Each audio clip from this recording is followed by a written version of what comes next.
In this video, I will be painting my first painting in a very long time. Will it be good? Will it not? Probably the latter and not the first. Let's go ahead and get started. My name is Agent Double Sonic. It was supposed to be Friday and it's definitely Tuesday, so here's last week's video and pass me, take it away. And Jamie mentioned it. So I decided to test out some paints that I got for another project, wink wink, coming soon to a screen near you, along with the palette knife as you see here. I will say that the canvas didn't like the neon color without a copious amount of paint on the canvas. Then again, this was neon glow-in-the-dark paint, and I think the viscosity was just a bit too thin. Okay, off screen I tested with acrylic and it held up, so now we begin sketching. I had asked my roommate what I should paint and he said a Pokemon. I've drawn and painted a few in the past. I'll link them in the bio and put the card up for you now to watch later. But who else to test and stretch these digits other than Miltank? Why this Pokemon? Well, for one, it has been a while since I've encountered this Pokemon. No, seriously, my last genuine memory of Miltank before this video was playing Pokemon Gold, Silver, and Crystal. Yes, I had all three, and you're correct, Crystal was the best. But battling against freaking, what's her name? Oh, duh. Whitney in that stupid move rollout. I have fainted so many times in that stupid battle. What were we talking about again? Oh, the painting. I used a graphite pencil to make the outline as light as possible for a few reasons. My sketching process creates many lines, and also the subject is going to use a lot of bright colors, very much to the bane of my existence. Now that the sketching is done, let's get started. I know I need to clean my palette. Artistic expression, that's what I'm going with. So many shades of pink. But first, let's begin with the background.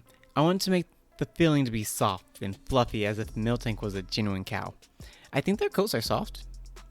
I can't recall, but I went with the technique I have done in the past on some paintings, essentially dotting the canvas with my brush with the darker colors first and the lighter ones on top to make it easier to cover up as opposed the other way around. Moving on to Miltank, I went in reverse for his skin. Using the darker pink, I created the shadows that were on the reference image and then the brighter pink for the non-shadow parts. Doing so helped me see what I was working with. Now I know I should have abandoned my Bob Ross one brush technique on those smaller areas, but I'm stubborn and I didn't want to get up.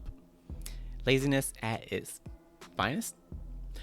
Working on the, what's the area around the udders called? Oh. A quick Google search has enlightened me, and to prevent any sort of strike or ban or censorship, the udder is the part that I'm painting yellow. The pink sausage looking things are called, well, this.